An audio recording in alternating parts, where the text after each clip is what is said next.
What's up everybody, 40 the Broadway Saiyan here, and welcome back again to my YouTube channel, bringing you guys another video on Dissidia Final Fantasy Opera Omnia. In this video, I'm going to be telling you guys about 3 LD characters who I personally recommend that you guys should consider investing your hard-earned gems and tickets, because these 3 characters are still very powerful even at their current state in JP Opera Omnia. But first, if you guys enjoy what you see on this channel, be sure to hit that subscribe button and turn on that notification bell. That way you guys are not missing out on any future uploads that I bring to this channel. Also, if you guys find the content on this channel to be useful and helpful, be sure to hit that like button and also share this video with your friends and family who may enjoy Dissidia Final Fantasy Opera Omnia. So these 3 characters that I'm going to be talking about have a few things in common. First of all, in JP Opera Omnia, they are about 8 to 9 months old, meaning that they're considered older characters, but they are still considered very staple for some of the more difficult Lufenia difficulty content, and also for something that we're going to get later down the line called Boss Rush Challenge. So these 3 characters are still holding it down despite all the power creep that we're going to be seeing later down the line. And another thing that these characters have in common is that they still do not have their LD extension boards. Now, you may be asking, what is an LD extension board? Well, an LD extension board is going to be a 4th part of the character enhancement board that you will use to be able to improve that character's LD, and generally the LD extension board is a very, very powerful upgrade. For example, in JP Opera Omnia, Squall recently got his LD extension board, and now he's like at the top of the bucket list as far as like melee DPS. Like, the guy is just insane and crazy with that LD extension board alone. So these 3 characters don't even have that yet, and yet they are still viable. They are still very, very good party members to bring because of some of the things that they do for your party to be able to combat against the very powerful difficulties later on. So these characters that I'm going to be talking about are going to be Kurasame, Gladiolus, and Rude. So let's go ahead and talk about Kurasame first. So Kurasame is going to be an ice damage unit who possesses the ice element. He can give himself self-ice enchant, and he also inflicts ice imperil. So, on paper, that's, already pretty good, but some of the things that he does for your party that just makes him so valuable for future content is, first of all, with all of the buffs that he provides, he increases your allies' attack by 40%. He also gives a 20% max brave increase and a 20% brave overflow. Now, he also debuffs with a special debuff that he has, and it's a stacking debuff, and not only does it apply that ice imperil, but it also applies a 20% speed down, and it also applies an HP damage up, and this HP damage up effect increases as the stacks go up, and when the stacks are at max on this particular debuff, it's going to be at a 30% additional HP damage that the enemy is going to be taking.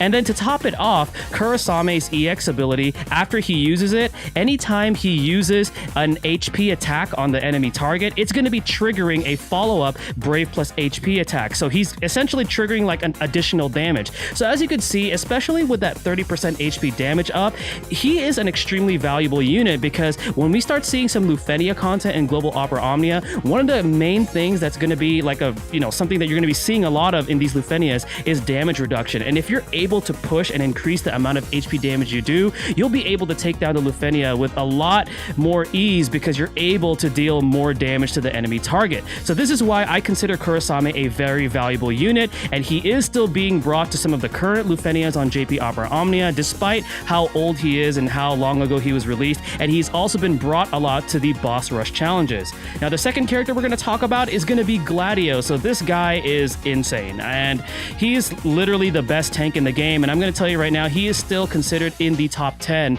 in JP Opera Omnia, which is insane considering, like I said, he doesn't even have an LD extension board, and he's an 8-month-old character. So what Gladio does is, first of all of his abilities are going to be self-brave refunding the party after he deals HP damage. So he does an ability, he's going to be refunding brave back to the party after he deals the damage. So that in itself is already a lot of value. And then afterwards, he has all these crazy buffs that he gives to himself, and they do increase in stack. So one of his buffs increases his defense by 80%.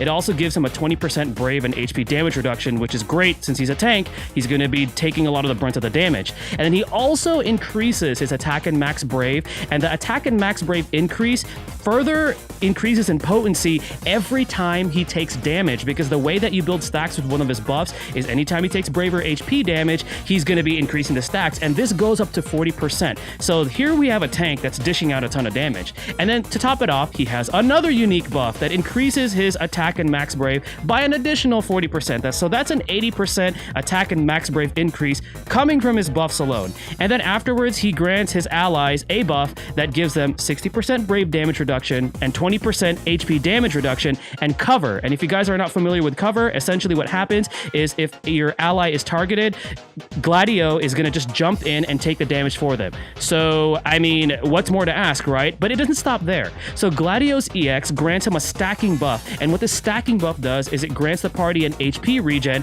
and this HP regen increases in potency up to 20% based on the stacks. And then he also grants your party an attack and brave overflow increase up to 40% based on the stacks.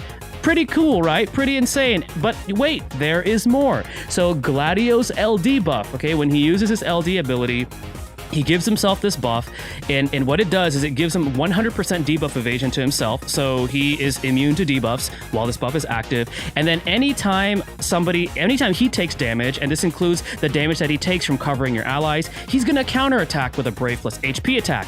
Now this counterattack does have HP splash damage, and just like all of his other abilities, it also applies a Brave refund to the party after he deals damage, but it doesn't stop there. His counterattack inflicts a debuff that lowers the enemy target's attack and defense by 40%. So, I mean, that's just insane. Like, and he doesn't even have an LD extension board. He's an 8-month-old character, and he's able to do that. And Gladio, I'm going to tell you right now, is just one of the most staple tanks in the game currently, despite how old he is. He's been taking to every single boss rush challenge that I've seen, and is, you know, a top dog unit that everybody chooses when it comes to some of the more difficult Lufenias. He's going to be a go-to, and I highly recommend, again, as one of the 3 characters that we're talking about, for you guys to invest your hard-earned gems and tickets, because he's going to be carrying you through a lot of difficult content. Now, the last character for these 3 LD characters that I recommend you guys to pull for is going to be Rude, one of the Turks from Final Fantasy VII. So this guy is just insane. Like, he punches things and deals a ton of damage, and he heals your HP and your Brave. I mean, that's pretty crazy, right? So one of the things that he does is all of his abilities is going to be healing your party's HP by a significant amount anytime Rude is either breaking or dealing a critical hit. He also increases the party's attack and max Brave by 20%, and he reduces the party's Brave damage taken by 30%. So he's increasing your offense, and he's also reducing the damage that you take. And then his EX increases his own max Brave and attack by 40%, and also gives the party a 20% Brave overflow. Last but not least, his LD effect is also pretty insane. So he's going to give himself another 40% attack up, and he's also going to be increasing his crit rate by 100%. So remember how I said earlier in the beginning, he heals your party by a significant amount when he uses his skills after he either breaks or deals a critical hit. Well, with the LD effect, he's just going to be dealing critical hits anyways, because he gives himself a 100% critical hit rate. And then afterwards, the other effect of his LD is he allows himself to Brave heal the party based on 500% of the excess Brave heal he recovers. So anytime he heals your party, any of that excess HP is converted to Brave based on 500% of that amount. So as you can see, Rude is just so versatile. He hits hard, he's always critting, he's always giving your party Brave back, and he's always healing your party, which is why he's going to be another character that is, even though he's already been out for like, what, 8-9 months on JP, he is still considered as, you know, a very stable unit to be taken to. And also he's very versatile, because one thing that I really love about this character is that he does not possess an element, so it's very easy to slot him in. And even if, let's say, they resist melee damage, just take somebody that has Enchant Imperil, and you could just put Rude in your party, and he could do what he does best, which is dealing a ton of damage, healing your party, and also giving your party Brave Battery. So this is going to go ahead and conclude this video for my top 3 recommended LD characters that you guys should be investing in